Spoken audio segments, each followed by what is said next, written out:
Okay, let's unpack this. We constantly hear these sweeping generalizations, right, about how men and women manage money. Hmm. You know, the ones, women are impulsive shoppers, men are the ultimate risk takers, that kind of thing. But what happens when we, like, set those assumptions aside and actually take a deep dive into the data? What does the research really say about gender and our finances? It's such an important question. The numbers, well, they often tell a far more nuanced story. And, frankly, a more surprising one than those stereotypes suggest. Today, we're doing just that, taking a deep dive into a whole collection of insights. We've got stuff from financial blogs like Ticker Tape and Veritas Federal Credit Union, Okay. in-depth studies from places like Our World and Data, Sweden's Finance Inspection, and leading research on economic behavior. Our mission, really, is to cut through all that noise, challenge some of these long-held beliefs, and uncover the real dynamics, Right. how gender influences spending, investing, even how we perceive financial advice. You might just be surprised by what we find. Okay, let's jump right in then. Some of those common stereotypes, things like women having a, quote, bad relationship with money, Mhm. being impulsive spenders, or, I don't know, somehow not capable of understanding complex financial stuff like SIPs or credit All scores. right, those terms. Yeah, and there's also that persistent myth, isn't there, that women should be dependent on, like, male family members for money decisions, Mhm. or that their influence is just limited to the household budget, and this idea that women don't really need investments or financial protection.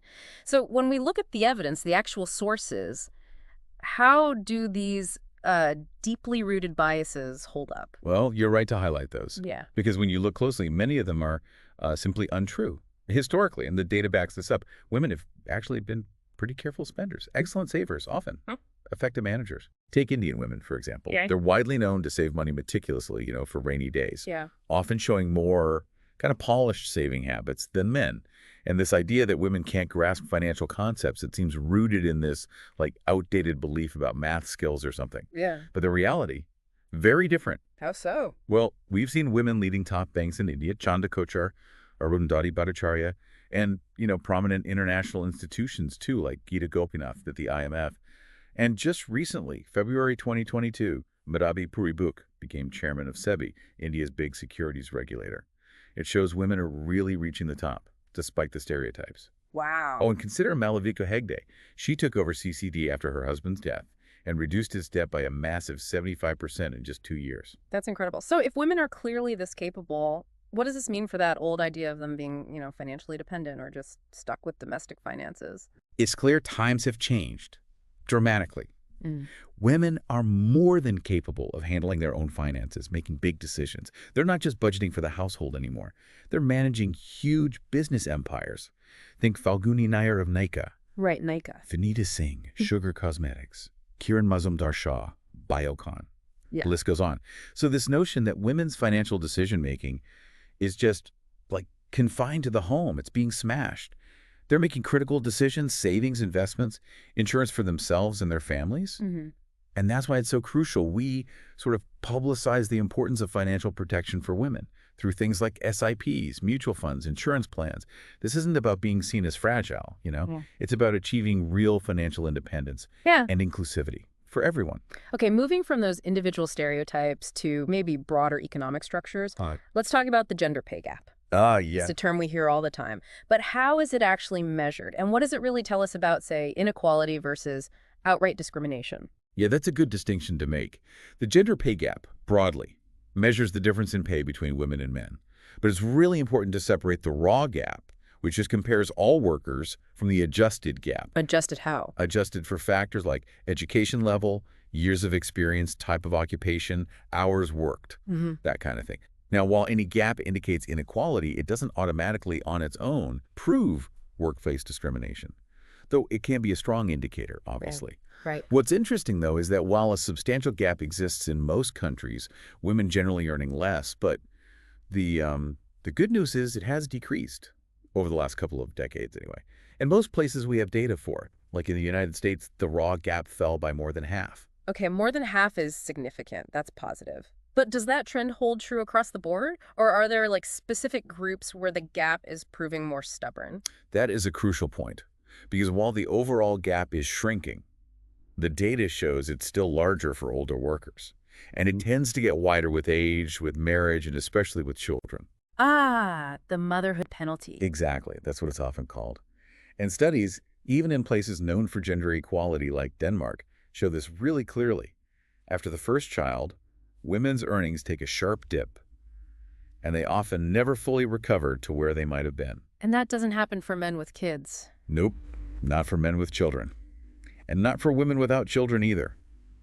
Even with family-friendly policies, generous paid leave, subsidized childcare, these inequities can persist if mothers end up taking on, disproportionately more work at home.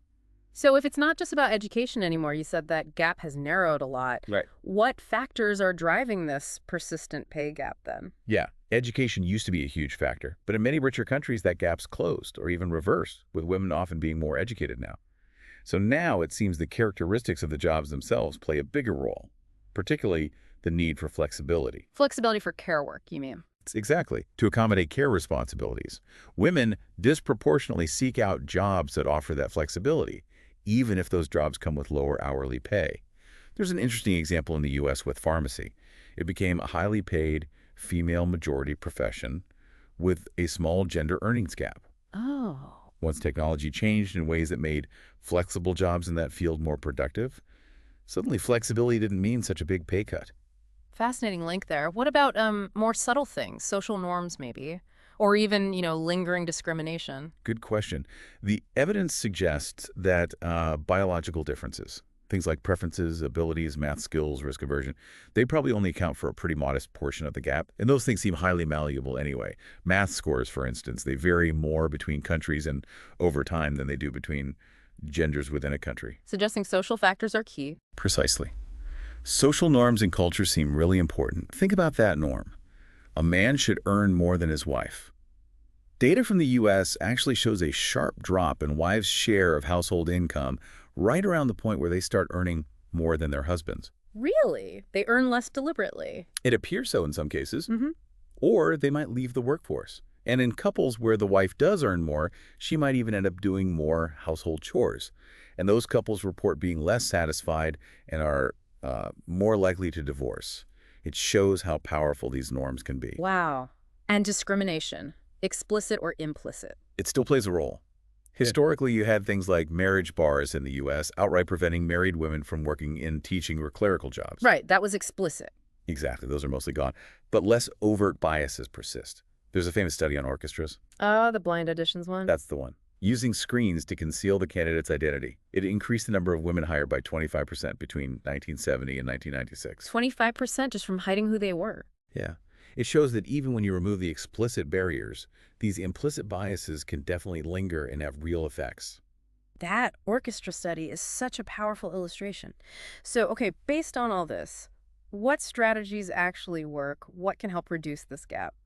Well, beyond just focusing on education and fighting the obvious discrimination, family-friendly policies are important. Things like paid maternity and paternity leave, affordable child care, they can help improve women's job retention and wages. That makes sense. Also, rethinking how workplaces are structured. If jobs don't disproportionately reward, extremely long, inflexible hours, that could have a big impact too. But ultimately, achieving real equality probably requires changing those underlying norms and stereotypes, the ones that limit choices for both men and women. And can norms really change? We've seen evidence they can, like the introduction of cable television in parts of India.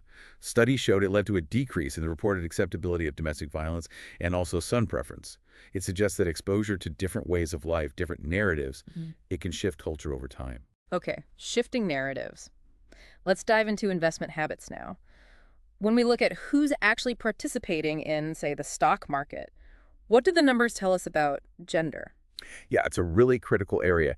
And the data, for instance, from Sweden's Finansinspektionen, shows women are, well, significantly underrepresented.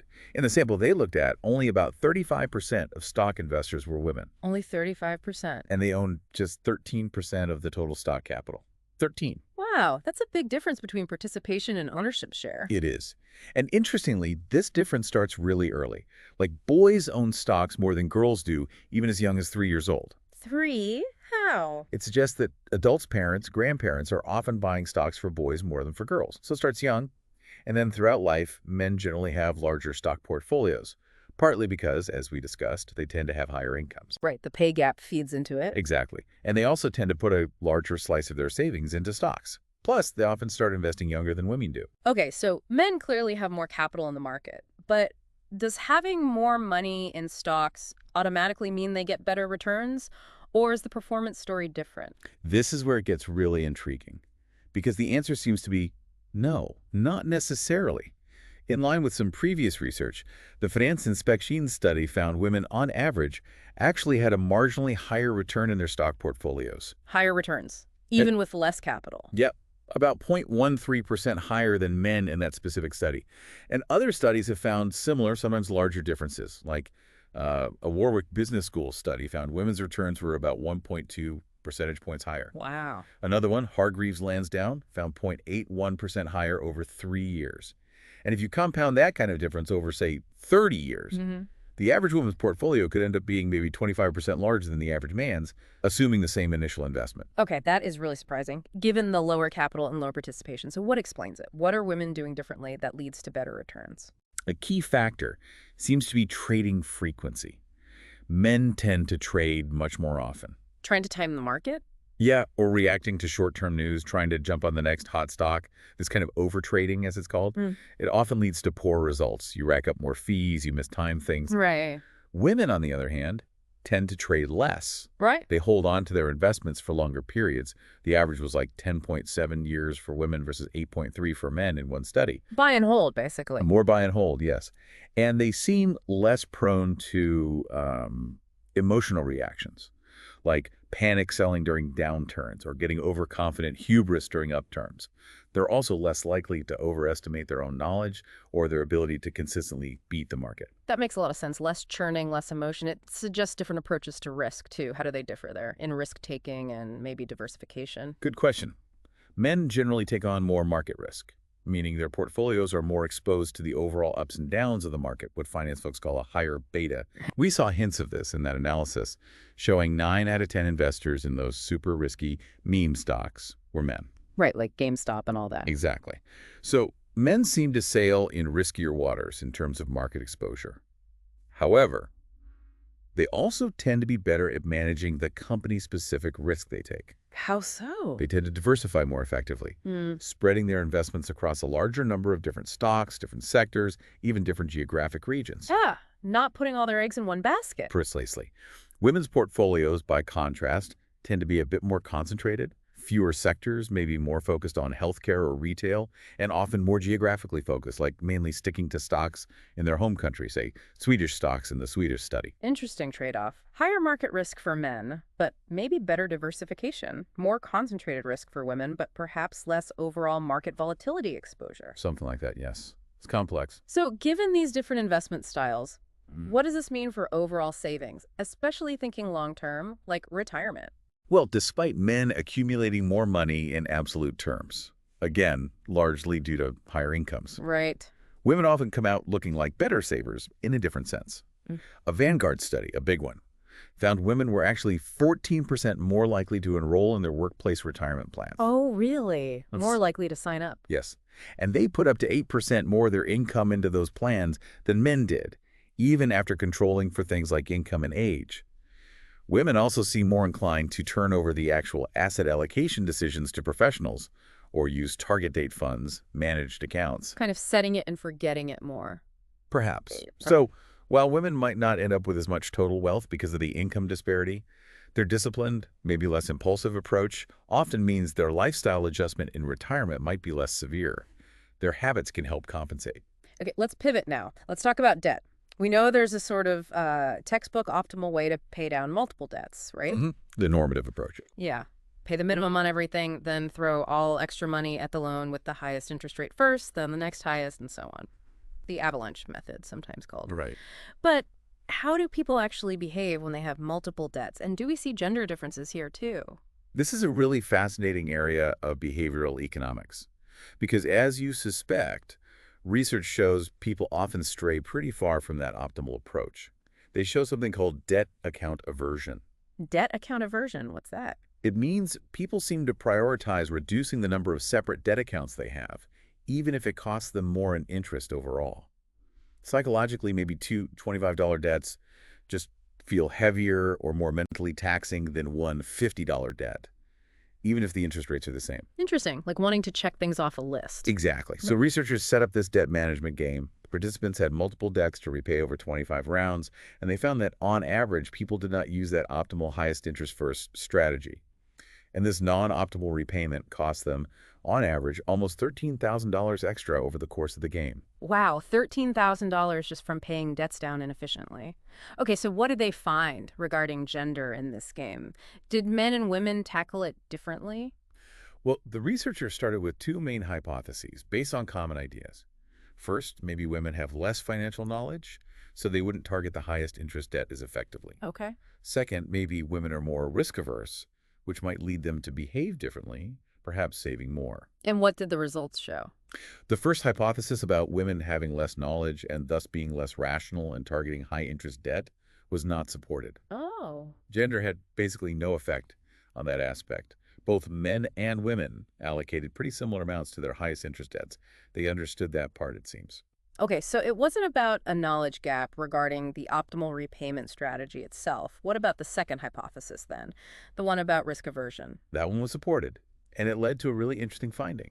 In the condition where participants were allowed to save money, put it in a virtual checking account instead of paying down debt. Right. Women kept significantly more cash aside than men did, about $15,560 on average, compared to roughly $12,200 for men. They saved more instead of paying debt, even high interest debt. Yes, this tendency to keep money liquid, for a rainy day, seemed driven by a higher need for financial security. But in the context of the game, where paying down high-interest debt was clearly better, this behavior led women to end the game with significantly higher total debt than men. So the difference wasn't about understanding how to pay optimally, but more about a psychological need for a safety net, which in this specific setup was actually counterproductive financially. Exactly. It highlights how psychological factors, like the desire for security, can influence financial decisions, sometimes even more than pure financial logic or knowledge. That's a really nuanced finding. Okay, so we've seen these surprising differences in investing and debt management. Let's broaden out again. What about just general financial behaviors, day-to-day stuff, and the subtle biases that might still exist in the financial world? Yeah, it's interesting how some patterns seem to extend into everyday habits.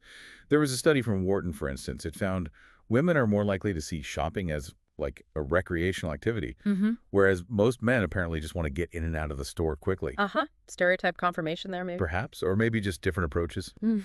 And in terms of actual spending, a Bureau of Labor Statistics survey showed men spent slightly more overall per year, about $35,000 versus roughly $33,800 for women. Men spent more on food and alcohol.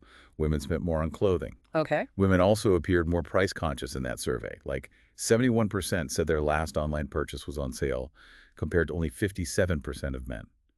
And when thinking about financial goals, men tended to prioritize saving for a vacation before paying off credit card debt. Women tended to reverse that order, pay off the debt first. Prioritizing debt repayment, interesting. That ties back to maybe wanting security. Could be. So how do these kinds of perceptions and maybe deeper biases play out in professional financial settings, like when it comes to trusting advice? Well, some new research suggests there's still a pretty clear gender bias there. A study looked at comments on articles on Seeking Alpha, the financial analysis platform. Yeah, I know it. They found that articles written by women received up to 40% fewer comments. Users expressed lower trust in them and higher disagreement. Even when the analysis was good. Yes, even after controlling for things like the author's background, their experience, even how accurate their forecasts turned out to be, the bias remained. That's depressing. It is. And it has real consequences. It apparently impacts how much female authors get paid on the platform and might even lead to what the researchers called uninformative trading in the market, if people are discounting good analysis just because it came from a woman.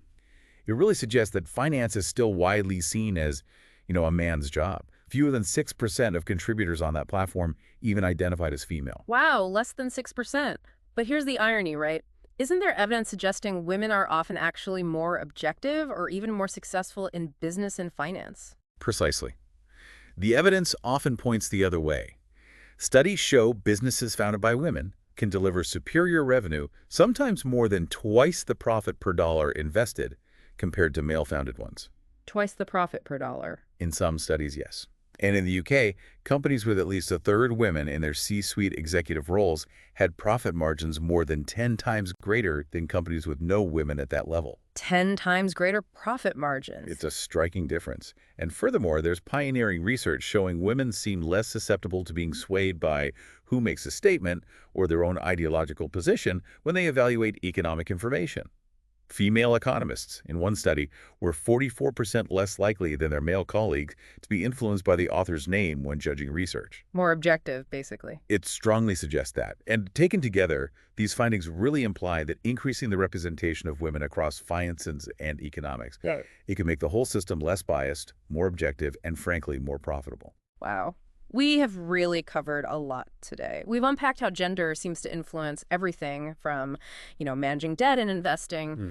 right through to these subtle societal biases that are still clearly impacting financial outcome. We have, and it's truly fascinating, isn't it, how the data consistently challenges those common stereotypes. It reveals that women aren't just capable in financial management, but they often exhibit behaviors like less impulsive trading, that measured long-term approach that can actually lead to superior investment returns. Yeah. And yet, despite this evidence of competence, even advantage in some areas, these deeply ingrained social norms and biases, they clearly continue to shape opportunities and perceptions. So the big question then, for you listening, what does this all mean? If the evidence suggests women are often maybe better, more objective investors and business leaders, Mm. what fundamental shifts need to happen? How can our financial systems truly leverage this expertise? And maybe closer to home, what biases might you unknowingly hold when you think about money, risk, and who you trust for financial judgment? Definitely something to mull over until our next deep dive. A pension. Plus, you've created significant generational wealth you can pass down. It's powerful stuff. That really puts it in perspective. A self-built pension. Beyond the cash flow and that long-term payoff, remind us again of the other big financial advantages. You mentioned appreciation earlier. Right. So, the key advantages, let's recap. 1. Appreciation. Historically, property values tend to go up over the long term. Not guaranteed every year, but over decades, it's a strong trend. Adds to your net worth. 2. Tax benefits. This is a huge one, maybe the biggest advantage real estate has over other investments. Okay, let's break down the tax benefits again. Deductions. Yeah, you can deduct most of your operating expenses, mortgage interest, property taxes, insurance, repairs, maintenance, property management fees. Reduces your taxable income. But the real magic bullet is depreciation. Depreciation. Explain that again simply. The IRS lets you pretend the house is losing value. Kind of, yeah. Even though your property is likely going up in value, the IRS allows you to deduct a portion of the building's cost each year as a wear and tear expense. It's a phantom deduction. You don't actually spend cash on it that year, but it directly reduces your taxable rental income. So you could be making cash flow, but show a loss on paper for tax purposes. Exactly. It's possible to have positive cash flow in your bank account, but report a nominal loss to the IRS because of depreciation. It's incredibly powerful for reducing your tax burden. And as you grow, there are even more advanced strategies like accelerating depreciation through cost segregation studies or using 1031 exchanges to defer capital gains taxes when you sell one property and buy another. Definitely stuff to talk to a good CPA about. Wow, depreciation sounds like a superpower for investors. Ugh. Okay, so appreciation, massive tax benefits. What else? Third is leverage. The ability to control a large asset with a relatively small amount of your own money down. That $80,000 down payment controlling a $400,000 asset, that's leverage amplifying your potential returns and risks, admittedly. Fourth, it's a great hedge against inflation. How so? Well, as inflation pushes up the cost of everything, it also tends to push up rents. So as a landlord, your income stream naturally tends to rise with inflation, helping you keep pace, unlike just holding cash or some fixed income investments. Okay, appreciation, tax benefits, leverage, inflation hedge. Sounds amazing. But let's be real, it's not all sunshine and rainbows, right? Yeah. What are the challenges? Oh, absolutely not. Let's be clear. It is not passive income, especially at first. It takes real work up front, finding deals, managing renovations, screening tenants. You need to build systems, maybe assemble a team over time, agent, lender, contractor, CPA. Okay, it takes work. You will have unexpected costs pop up. Markets can go down. Property values aren't guaranteed to rise every year. It requires a significant time commitment, can definitely be stressful. And yes, there will be headaches along the way. Tenants, toilets, and termites, as they say. Tenants, toilets, and termites. Lovely. But even with all those challenges acknowledged, the fundamental benefits remain. Owning rental property provides that potential for monthly cash flow, long-term appreciation, those incredible tax advantages, strategic leverage, and that hedge against inflation. When done right, treating it like a real business, it remains one of the most robust and proven wealth-building tools available to regular people. That's a fantastic summary. So we've really gone deep today, bringing this exploration of buying your first rental property to a close. And as we've heard, yeah, the journey definitely demands commitment. It demands research, smart decisions. But those potential long-term rewards, they really can be transformative. Consistent income, assets going up in value, those powerful tax breaks, and ultimately, maybe building real financial freedom. The potential is just immense. It truly is, and maybe the final thought to leave you with is this. Considering everything we've walked through, the steps, the potential benefits, the challenges, and keeping in mind that core idea that every property can cash flow if you buy it at the right price, maybe ask yourself, how much of any hesitation you feel right now is truly necessary, diligent research? And how much might just be paralysis by analysis, stopping you from taking that very first crucial step towards building your own real estate future? That is a powerful question to ponder, something for all of us to think about. Well, thank you for joining us on this deep dive. We really hope this has given you a solid foundation and maybe the confidence to explore further. Keep learning, consider taking that next step, and we definitely hope you'll join us again for more insights on future deep dives.